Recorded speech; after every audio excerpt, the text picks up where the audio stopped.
Astaghfirullah. Alhamdulillah wassalatu wassalamu ala Rasulillah wa ala alihi wa sahbihi wa mawalah wa la hawla wa la quwwata illa billahi wa ba'du. Ma'asyiral muslimin yang dimuliakan Allah Subhanahu wa taala. Alhamdulillah di malam hari ini kembali kita bisa duduk untuk bertalabul ilmi di Masjid Al-Fajri Nagoya ini. Salawat dan salam kita hadiahkan kepada Rasul kita Nabi besar Muhammad sallallahu alaihi wa ala alihi wasallam. Kita lanjutkan kajian Siratul Mustafa, sejarah orang pilihan manusia terbaik dunia, Rasul kita Nabi besar Muhammad sallallahu alaihi wasallam. Dan malam ini kita akan membahas masih seputar peperangan di zaman Rasul, tetapi khusus malam ini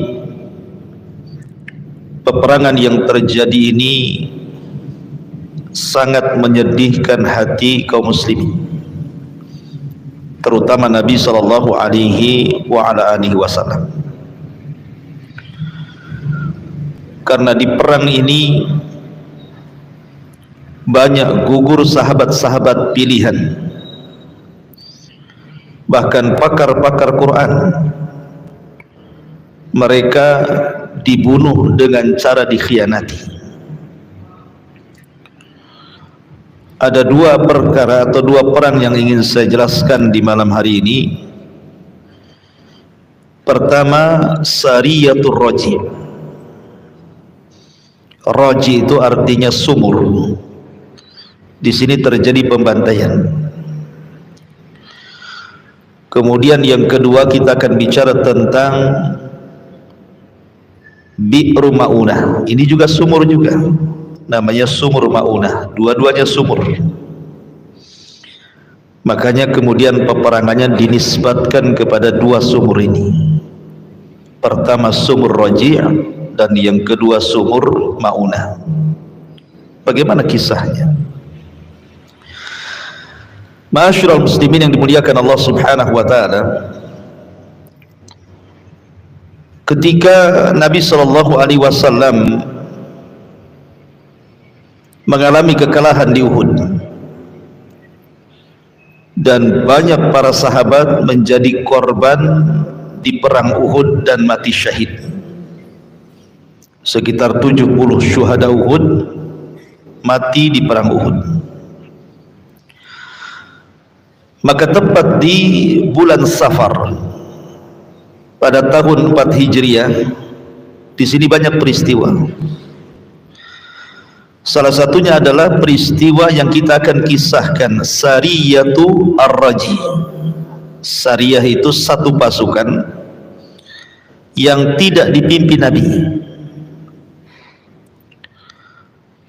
Jadi suatu ketika dikisahkan, datang dari kabilah Idhal dan Qarah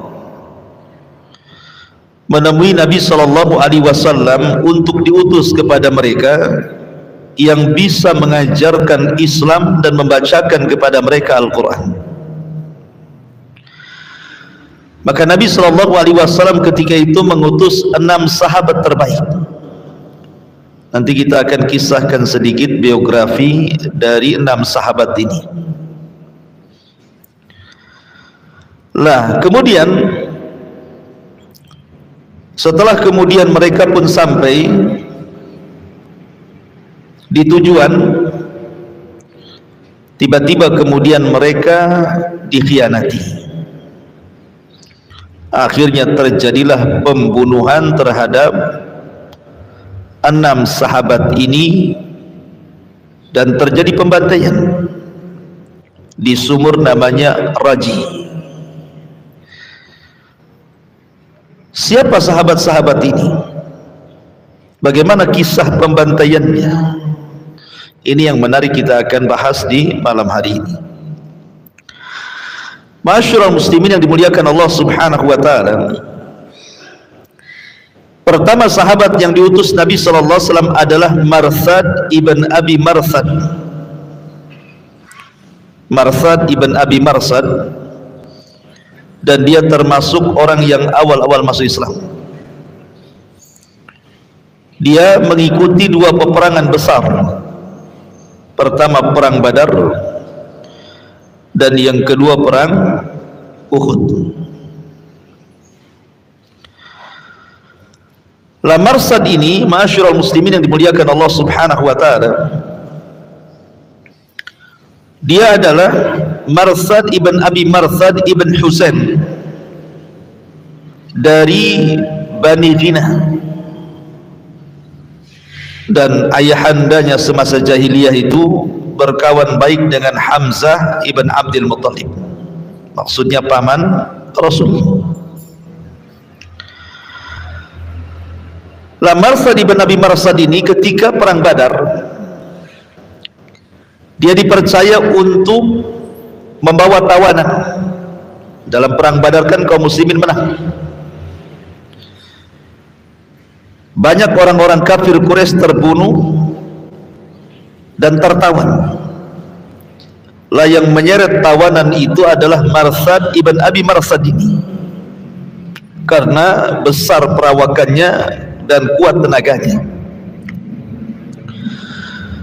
Tiba-tiba kemudian di tengah jalan dia digoda oleh seorang wanita pelacur. Marthad ini digoda oleh seorang wanita pelacur, namanya Inak. Si Inak ini, wanita pelacur ini adalah teman dia di masa jahiliyah. Akhirnya kemudian wanita ini mengajak berzina dengan Marthad, tapi Marthad karena sudah masuk Islam, tahu dosa zina, takut melakukan dosa besar, dia pun menyingkir dari wanita itu. Kemudian menghadap Nabi sallallahu alaihi wasallam. Karena ada perasaan suka, maka dia meminta izin kepada Nabi sallallahu alaihi wasallam untuk menikah dengan wanita pezina ini. Dari situlah kemudian turun ayat az-zani la yankihu illa zaniyatan aw musyrikatan waz-zaniyatu la yankihuha illa zanin aw musyrikin wa harrama dzalika 'alal mu'minin. Laki-laki pezina tidak boleh menikah kecuali dengan wanita pezina atau musyrik, dan wanita pezina tidak mungkin menikah kecuali dengan laki-laki pezina atau musyrik, dan yang demikian itu diharamkan kepada orang-orang yang beriman. Turun ayat ini kepada Marthad ibn Abi Marthad. Marthad ini satu di antara 6 sahabat yang diutus dalam Sariyatul Raji ini. Ini satu sahabat. Kita sedikit-sedikit saja ya, karena juga pembahasannya panjang masalahnya. Kemudian yang kedua, sahabat namanya Khalid ibn Bukair al-Laythi. Khalid ibn Bukair al-Laythi, sama dia termasuk as-sabiqun al-awwalun, sahabat-sahabat yang awal-awal masuk Islam, dan dia juga sama terlibat dalam perang Badar.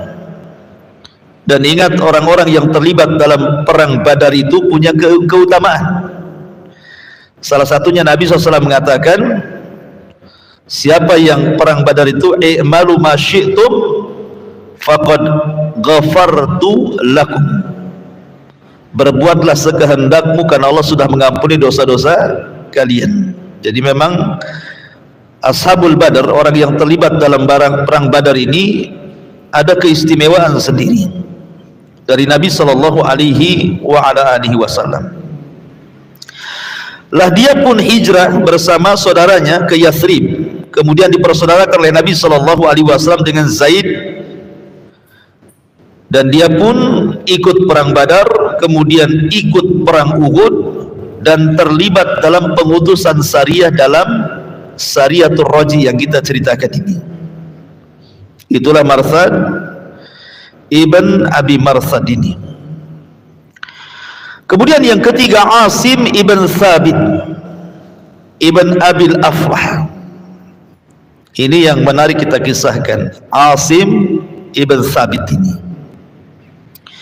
Asim ibn Thabit ibn Abi Aflah ini, dia sahabat Ansar dan dia dari Aus. Dia salah satu yang ikut pembaiatan Aqabah. Sudah saya ceritakan Aqabah yang pertama, Aqabah yang kedua, mudah-mudahan masih ingat. Dan dia pun terlibat dalam perang Badar dan perang Uhud.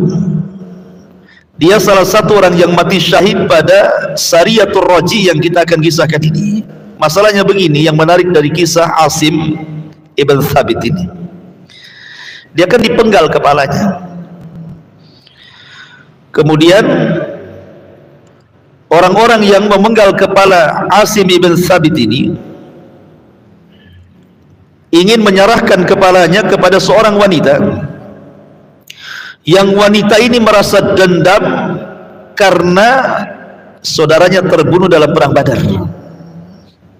Wanita ini bersumpah untuk menggunakan kepala Asim ibn Thabit ini, kemudian batok kepalanya digunakan untuk minum khamar. Itu sumpahnya wanita itu. Jadi ketika Asim ibn Thabit ini meninggal dunia, dan ketika jasadnya mau diambil, mau diserahkan dan mau dijual ke wanita yang fajir itu, yang fasik, yang kafirah itu, tiba-tiba datang tawon dari mana-mana, lebah dari mana-mana, dan melindungi jasadnya, sehingga orang-orang musyrik ini tidak bisa mengambil jasadnya. Akhirnya mereka pun menunggu sampai pagi hari. Mudah-mudahan lebah dan tawon itu hilang dan mereka bisa mengambil jasadnya dan bisa menjual jasadnya ke wanita kafirah itu. Tetapi Allah takdirkan turun hujan, kemudian membawa banjir lumpur. Jasadnya dibawa lumpur, kemudian hilang entah berantah kemana. Allah lindungi jasadnya, jasad Asim ibn Thabit ini.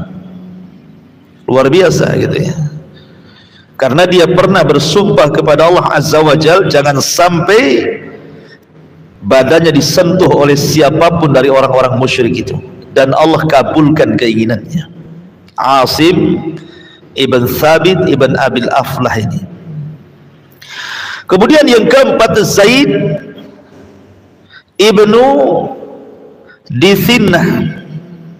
Zaid ibn Dithinnah ini salah satu syuhada al-awwalin, juga termasuk sahabat-sahabat yang awal-awal masuk Islam, dan dialah yang membunuh pemimpin Quraisy dalam perang Badar. Siapa yang dibunuhnya? Umayyah ibn Khalaf. Umayyah ibn Khalaf ini sama dengan Abu Jahal posisinya, pemimpin, sama dengan Abu Sufyan, sama dengan Abu Lahab, pemimpin besar. Dan dialah yang dikutuk Nabi SAW ketika Nabi sholat. Kemudian Uqbah ibn Mu'aid datang membawa kotoran, diletakkan di pundak Rasul. Datang Fatimah membersihkannya. Kemudian setelah sholat, Fatimah mengatakan, wahai abiku, doakan kecelakaan kepada mereka. Salah satu yang didoakan kecelakaan adalah Umayyah ibn Khalaf, dan Allah kabulkan kutukan Nabi, sehingga Umayyah ibn Khalaf dibunuh oleh Zaid ibn Dithinnah ini di perang Badar. Dan Zaid ibn Dithinnah al-Ansari ini sekali lagi termasuk as-sabiqun al-awwalun, orang-orang yang masuk Islam di awal-awal, ikut dalam perang Badar dan juga perang Uhud, kemudian gugur di Sariyatul Raji yang kita ceritakan. Kemudian yang kelima, Abdullah ibn Tariq. Abdullah ibn Tariq, dia juga sama termasuk as-sabiqun al-awwalun. Dia terlibat dalam 2 peperangan besar, Badar dan juga Uhud.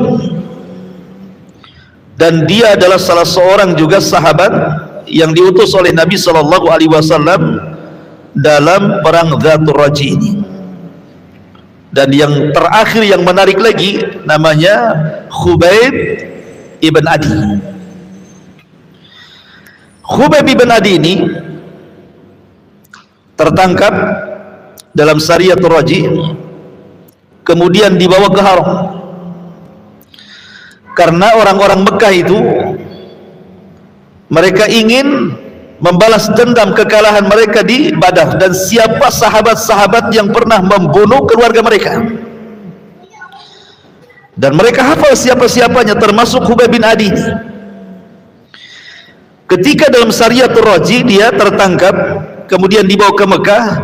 Ketika dieksekusi, hendak dieksekusi, karena ketika itu jatuh di bulan Hurum dan di tanah haram, orang-orang musyrik pun masih mengagungkan tanah haram masalahnya, apalagi di bulan haram. Akhirnya dibawa ke keluar tanah haram, ke daerah yang namanya Tan'im. Di Tan'im inilah dia dieksekusi. Sebelum dieksekusi, maka dia minta izin untuk melaksanakan wudhu dan sholat 2 rakaat dengan singkat, supaya jangan dikira dia takut dibunuh. Kalau lama-lama sholatnya kan disangkanya takut dibunuh gitu. Jadi sholatnya disingkatkan. Kemudian setelah sholat, pembesar Quraisy mengatakan kepada Khubayb ibn Adi ini, atasurruka anna Muhammadan makanak, sudikah dirimu kalau seandainya posisimu diganti dengan si Muhammad itu? Maka Khubayb bin Adi, demi Allah, jangankan lagi dia menempati posisiku, 1 duri saja menancap di kaki Rasul, saya tidak rela, apalagi kemudian di sini gitu ya, yang mau dibunuh gitu ya, 1 duri saja menancap, saya tidak rela. Lihat bagaimana para sahabat menebus jiwa mereka karena kecintaan mereka kepada Rasul, bukan isapan jempol belaka, betul-betul dibuktikan dalam perbuatan. Akhirnya Khubayb ibn Adi pun membaca Al-Quran dan terus membaca Al-Quran. Diputus tangannya baca Quran, putus tangan kirinya baca Quran, diputus kakinya baca Quran, kepalanya pun terputus baca Quran sampai meninggal. Khubayb ibn Adi ini 6 sahabat yang diutus Nabi SAW dalam perang Dzatur Raji atau Sariyatul Raji. Taib, bagaimana kisahnya? Ma'asyiral muslimin yang dimuliakan Allah Subhanahu wa taala, perang Dzatur Raji ini Al-Imam Ibn Ishaq rahimahullahu taala, beliau mengisahkan, dan dia pakar sejarah. Jadi ketika Nabi SAW kalah dalam perang Uhud, kemudian Nabi SAW mulai mengatur strategis dalam dakwah. Dia ingin mengirim orang-orang pilihan ke kabilah-kabilah, mengajak mereka masuk Islam. Ya, sebagai berhasil, sebagiannya tidak, namanya dakwah kan itu ya.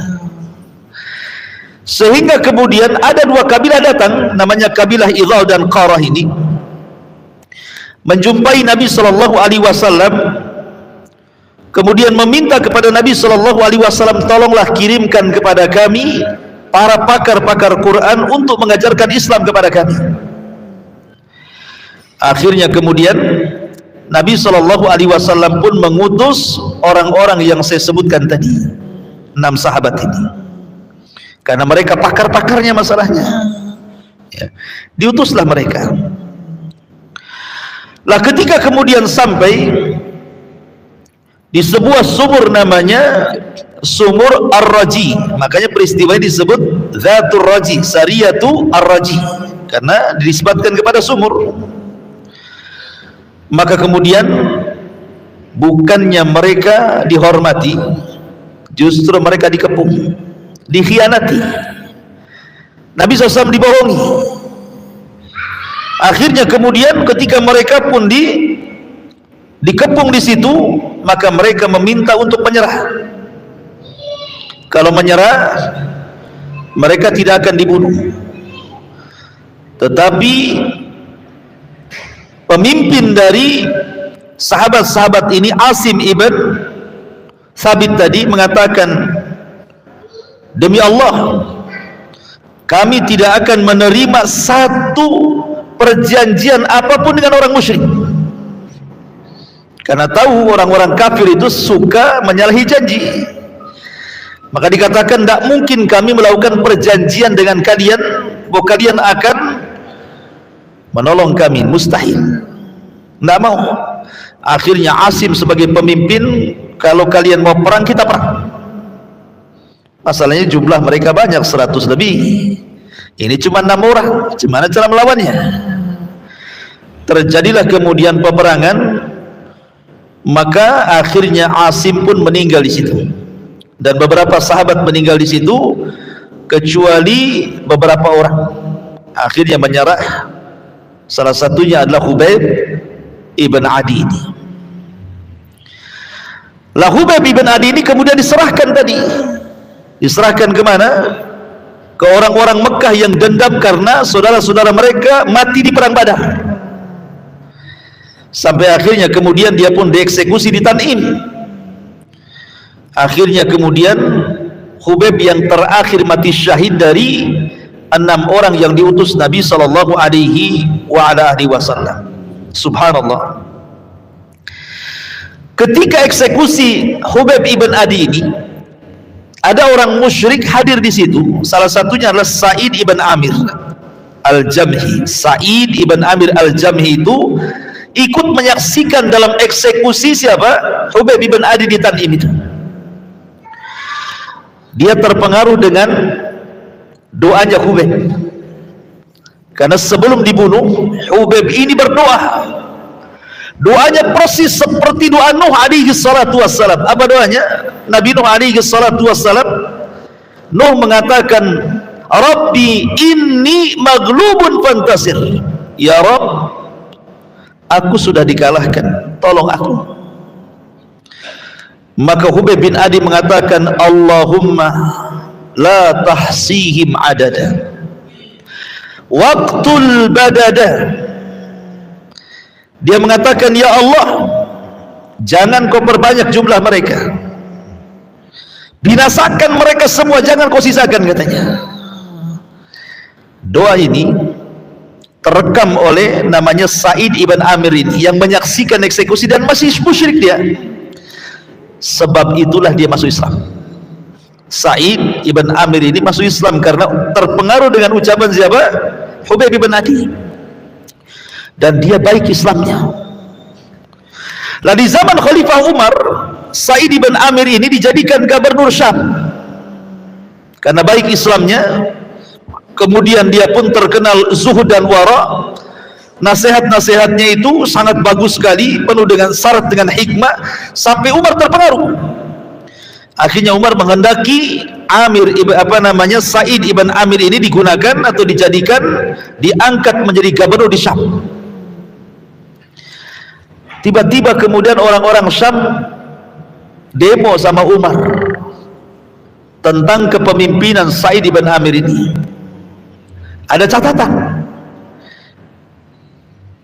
Kan Umar ini kan meminta kepada masyarakat Syam, karena ketika itu kan terjadi paceklik hebat, kelaparan, kemiskinan di mana-mana. Jadi Umar bin Khattab ini kemudian meminta agar nama-nama orang miskin itu dicatat semuanya, biar tahu berapa jumlahnya kan. Rupanya dari sekian nama orang-orang miskin itu ada pula nama Sa'id ibn Amir di situ, gubernurnya. Subhanallah gitu. Coba kalau antum data orang-orang miskin, kira-kira masuk nggak wali kota di situ tuh? Nggak ada kan? Ini gubernur masuk dalam deretan orang-orang miskin. Nah, bayangkan. Amir ibn Sa'id ibn Amir ini. Akhirnya Umar bin Khattab radhiyallahu anhu pun kaget gitu, kenapa ada nama gubernur di sini? Ceritanya panjang. Yang ingin saya ceritakan, rupanya Sa'id ibn Amir ini diprotes sama rakyatnya. Jadi Umar bin Khattab bertanya, apa protes kalian terhadap gubernur kalian ini?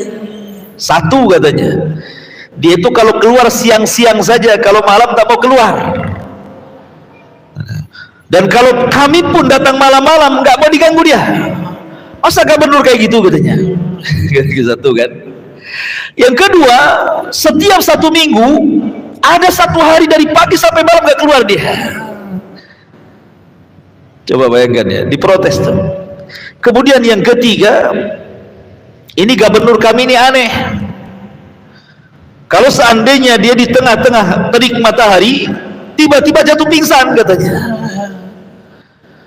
Kata Umar bin Khattab, baik, saya akan interogasi gubernur kalian, datangkan Sa'id ibn Amir kepada saya katanya. Didatangkanlah Sa'id ibn Amir kepada Umar. Ya Sa'id, saya dengar rakyatmu memprotes 3 poin katanya. Ya, ada apa wahai Amirul Mukminin? Pertama, kau ini kalau menemui rakyatmu siang saja, malam tak mau temui. Yang kedua, seminggu sekali malah kau nggak bisa ditemui dari pagi sampai malam katanya. Yang ketiga, kamu itu kadang-kadang pingsan, ada apa kan katanya. Kata Sa'id ibn Amir, saya jawab wahai Amirul Mukminin, ya. Yang pertama, adapun kenapa saya keluar siang dan tidak keluar malam, karena malam itu adalah hak aku dengan Robku, jangan ada ganggu. Kalau siang adalah hak diriku dan rakyatku. Aku kalau malam tahajud, baca Quran, zikir, makanya saya tidak mau diganggu. Kalau sekarang kan tidak, siang malam sama aja kalau pemimpin. Siang ke kantor, malam kuliner. Kan itu ya. Iya. Kemudian seminggu sekali, kenapa saya dari pagi sampai malam saya nggak keluar? Ya Amirul Mukminin, saya ini punya pakaian satu, tidak mungkin tidak dicuci 1 minggu. Saya harus cuci pakaian. Pakaiannya orang dulu kan menggunakan ihram, antum tahu orang ihram? Nah, seperti itulah pakaiannya orang dulu.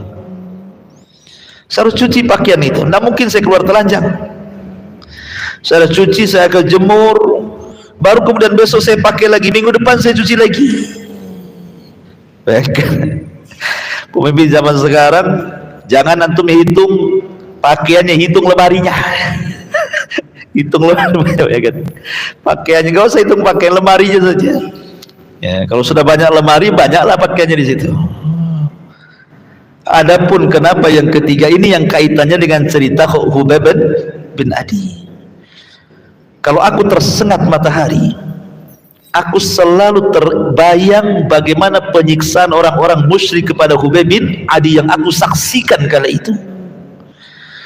Bagaimana Khubayb diikat dalam tiang, kemudian matahari di atas kepalanya. Tiba-tiba dia berdoa kepada Allah, Allahumma ahsi adada waqtul badada. Ya Allah, sedikitkan jumlah mereka, bunuh mereka, jangan kau sisakan katanya. Kalau aku teringat dengan doanya Khubayb ibn Adi, wahai Amirul Mukminin, aku tidak tahan, aku pun pingsan. Inilah siapa? Sa'id ibn Amir ini yang menyaksikan eksekusinya Khubayb ibn Adi radhiyallahu anhu. Ini satu kisah yang disebut dengan Sariyatul Raji' namanya ya. Ini satu kisah. Kemudian kisah yang kedua. Kisah yang kedua tak kalah menariknya. Kisah yang kedua disebut dengan kisah Sumur Ma'unah, Bi'rul Ma'unah namanya. Baru saja Nabi SAW sedih dengan kematian 6 syuhada ini. Sedih Nabi SAW, bagaimana tidak? Dikhianati. Makanya Allah Subhanahu wa taala berfirman dalam surah Al-An'am, walaqad kazzabat rusulun min qablika fasabaru ala ma kuzzibu wa udhu hatta atahum nasruna wa la mubaddila li kalimatillah wa laqad ja'aka min naba'il mursalin. Dan sungguh rasul-rasul sebelum engkau wahai Muhammad pun telah didustakan, tetapi mereka sabar terhadap pendustaan dan penganiayaan yang dilakukan terhadap mereka sampai datang pertolongan kami kepada mereka, dan tidak ada yang dapat mengubah kalimat ketetapan Allah, dan sungguh telah datang kepadamu sebagian dari berita rasul-rasul itu. Artinya bahwa kalau memang Nabi diuji, disakiti, dan juga para sahabatnya sampai dibantai, rasul-rasul dulu juga sama nasibnya. Bagaimana Zakaria dipenggal kepalanya, bagaimana Zakaria digergaji, bagaimana Yahya dipenggal kepala, bagaimana seorang nabi dikubur hidup-hidup, dan begitu seterusnya. Itu sudah dialami oleh pendahulu-pendahulu. Lah dalam perang Maunah ini, ma'asyiral muslimin yang dimuliakan Allah Subhanahu wa taala, sebelumnya Nabi sallallahu alaihi wasallam mendapatkan hadiah dari Abul Bara ibn Malik yang kunyahnya disebut Mulaibul Al-Alsinah. Abu Bara ibn Malik ini, Abu Bara bin Malik, dia memberikan hadiah kepada Nabi sallallahu alaihi wasallam lewat pamannya, namanya Asad ibn Maunah. Paman daripada Abi Bara ibn Malik membawa hadiah kepada Nabi SAW. Jadi Rasul itu kan senang, walaupun dia orang kafir, tetapi kan tidak memusuhi, bahkan ngasih hadiah kan gitu. Tetapi hadiah itu ditolak oleh Rasul. Kemudian Abul Bara ini, Amir ibn Malik ini, akhirnya kemudian datang kepada Nabi sallallahu alaihi wasallam. Amir ibn Malik atau kunyahnya Abu Bara. Kemudian Rasul menawarkan untuk masuk Islam, tapi dia menolak. Tetapi anehnya, walaupun demikian, Abu Bara Amir ibn Malik ini meminta kepada Rasul untuk diutus beberapa orang yang bisa berdakwah dan mengajarkan Islam. Sama dengan kisahnya Sariyatul Raji tadi, di tahun yang sama, 4 Hijriah.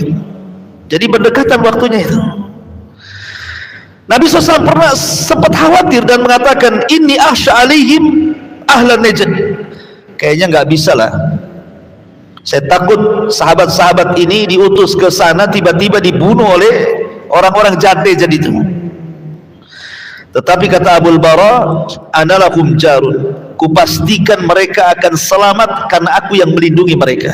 Karena Abul Bara Amir ibn Malik ini kan pemimpin, sehingga Rasul akhirnya percaya, karena orang Arab itu sangat menghargai perlindungan masalahnya, walaupun dari orang kafir. Diutuslah lebih banyak daripada Sariyatul Raji. Kalau Sariyatul Raji kan 6 orang, ini diutus 70 sahabat. Mereka ahli-ahli ibadah, qurra, pakar-pakar Quran. Memang orang-orang pilihan Nabi SAW itu 70 orang ini. Terjadi perselisihan antara Imam Bukhari dan Imam Muslim. Kalau Imam Muslim memberikan alasan sebab pengutusan Nabi SAW adalah karena permintaan mereka orang-orang itu supaya diutus 70 orang pengajar Islam dan pengajar Quran. Tapi Imam Bukhari mengatakan tidak, bahwa sebabnya karena mereka meminta bantuan karena akan diserang musuh-musuh mereka, maka Rasul mengirim orang-orang ini. Tetapi riwayat yang masyhur bahwa Abul Bara Amir ibn Malik ini meminta kepada Nabi SAW untuk diutus kepada mereka para pendakwah Islam. Itu yang masyhur kisahnya. Maka kemudian Nabi SAW pun mengutus 70 orang, di antaranya Al-Haris, kemudian Ibn Sammah, kemudian Haram Ibn Milhan, kemudian Urwah Ibn Asmah, kemudian Nafi Ibn Badil, kemudian Amir Ibn Fuhairah, dan yang lainnya. Intinya jumlahnya 70 orang lah gitu ya. berangkat 70 orang ini.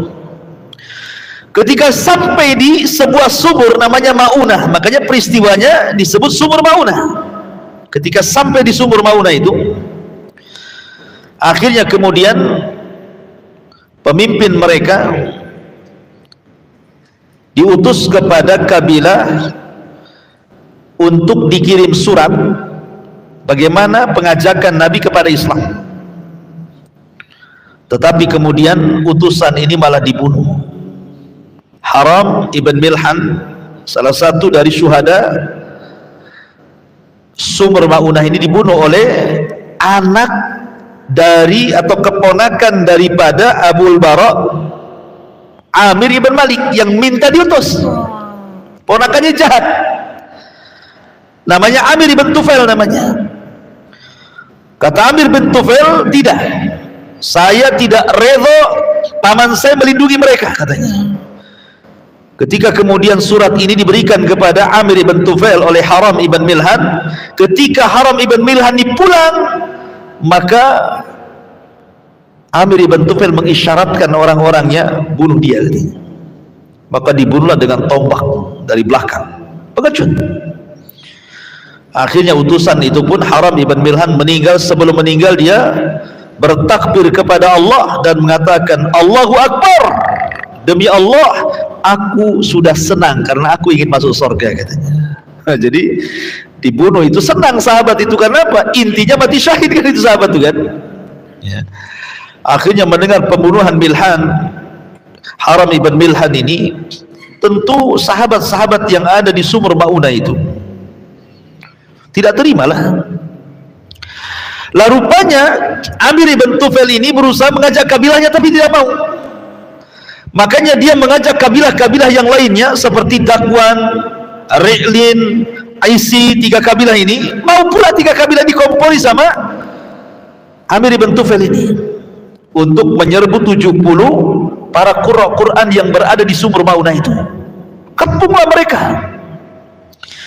Disinilah terjadi pembantaian, perang dahsyat di sini di sumur itu. Tetapi karena kalah jumlah, maka semua gugur di perang ini, kecuali ada yang selamat, yang ketika itu telat datang. Memang dia telat datang itu yang menyusul kawan-kawannya. Dialah kemudian yang melaporkan kepada Nabi kejadian itu, namanya Amr ibn Umayyah al-Dhamri. Dia selamat kemudian melapor kepada Nabi SAW, dan Rasul pun sangat sedih. Dari sini Rasul kemudian melakukan kunut nazilah selama 1 bulan, 5 waktu, zuhur, asar, maghrib, subuh, balik lagi ke zuhur gitu ya. Setiap hari 5 waktu Rasul melakukan kunut nazilah. Disinilah asbab kenapa ada namanya kunut nazilah. Ya, kunut kalau Palestina gitu kan, diserang sampai banyak orang korban gitu ya, perang di mana kaum muslimin banyak korban, maka kita disyariatkan untuk kunut nazilah. Karena Nabi ketika mendengar 70 para pakar-pakar Quran dibunuh di sekitar sumur Maunah itu, Rasul kunut nazilah selama 1 bulan, berdoa kepada Allah Subhanahu wa ta'ala untuk kemenangan kaum muslimin. Lah tentu ketika pembunuhan sahabat-sahabat ini oleh Amir ini ibn Tufail ini, Abul Bara Amir ibn Malik yang mengundang mereka tentu menyesal, kenapa tidak bisa melindungi. Maka dia dendam sama ponakannya. Diutusnya Rabi'ah anaknya untuk membunuh Amir ibn Tufail ini karena merasa bersalah kan itu ya. Tapi masalahnya ketika ditikam masih hidup dia, sehingga ketika dia masih hidup terluka, dia pun mengarah ke Madinah ingin membunuh Rasul. Di tengah jalan dia mampir kepada serumah seorang wanita tua. Rupanya wanita tua ini punya penyakit menular. Kemudian menularlah penyakitnya kepada Amir ibn Tufail ini. Sebelum sampai di Madinah, di tengah jalan di padang pasir dia mati ya. Dan inilah peristiwa ini, ikhwatul fillah muliakan Allah Subhanahu wa ta'ala, disebut peristiwa Sariyatul Maunah namanya. Kalau saat yang pertama Sariyatul Raji, dan yang peristiwa ini disebut Sariyatul Ma'unah. Ini di antara dua tragedi yang terjadi. Baru setelah itu ada kasus baru di mana orang-orang Yahudi Bani Nadir ini yang terikat perjanjian piagam Madinah berkhianat.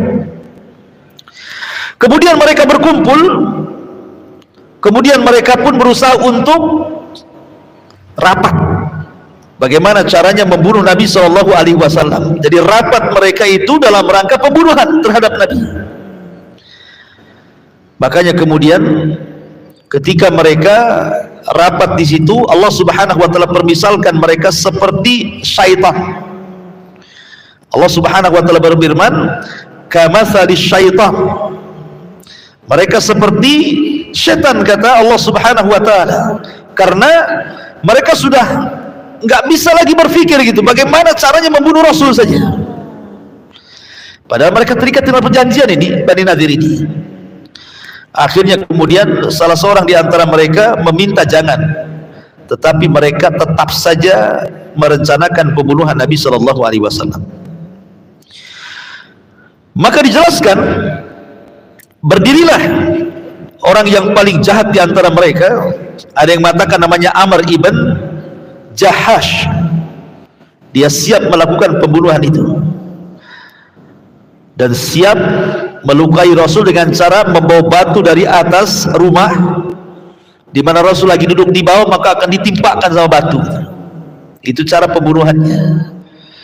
Karena bagaimanapun Rasul kan kemana-mana, ada Bakar, Umar, susah ya. mau membunuh Rasul itu susah kalau terang-terangan gitu ya. Sehingga mereka akan membunuh Rasul secara pengecut. Jadi di mana biasanya duduk-duduk Nabi di situ, di rumah siapa, maka orang Yahudi ini, Bani Nadir, akan naik di atas rumah, mau batu besar, nanti mau ditimpakan di kepalanya gitu ya. Tetapi niat mereka itu dibocorkan. Datang Jibril memberitahu Nabi SAW. Kemudian ketika itu Nabi SAW tidak jadi datang ke situ, justru mempersiapkan pasukan untuk mengepung Bani Nadir. Sebelum Rasul datang ke Bani Nadir, pemimpin munafik namanya siapa? Abdullah ibn Ubay datang menemui Bani Nadir, ngompori mereka. Padahal Bani Nadir sudah ketakutan. Ya, Huyai ibn Akhtab itu sudah ketakutan tuh pemimpinnya. Tetapi kemudian orang munafik ini ngompori mereka.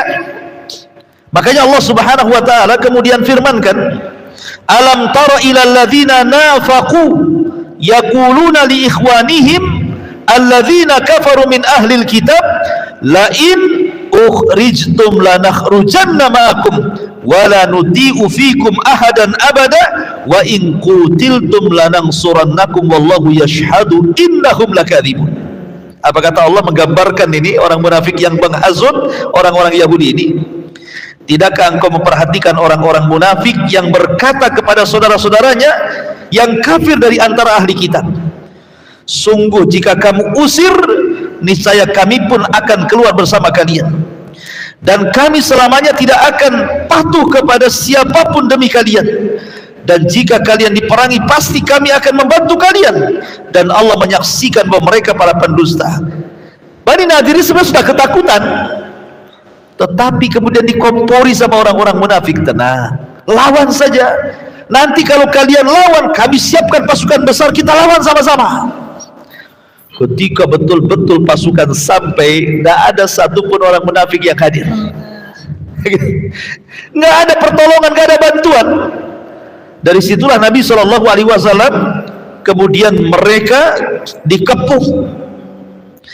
Bani Nadir ini kan bentengnya penuh dengan pepohonan, terhalang dengan kebun-kebun, sehingga menyulitkan para sahabat untuk menjebol bentengnya. Akhirnya kemudian Rasul memerintahkan untuk menebang pohon, tebang saja pohon-pohon itu.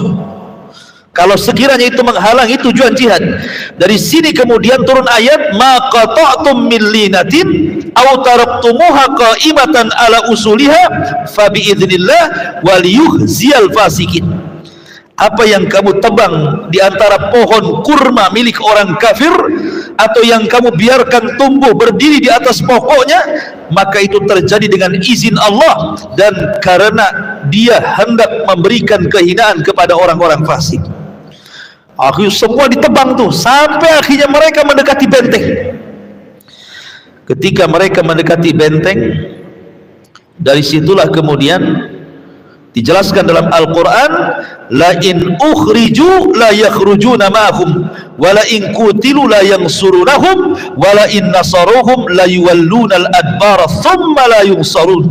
Tidakkah engkau memperhatikan orang-orang munafik yang berkata kepada saudara-saudara yang kafir di antara ahli kitab, sungguh jika kamu diusir niscaya kami pun akan keluar bersama kalian dan kami selama-lamanya tidak akan patuh kepada siapapun dari kamu, dan jika kamu diperangi pasti kami akan membantu kalian.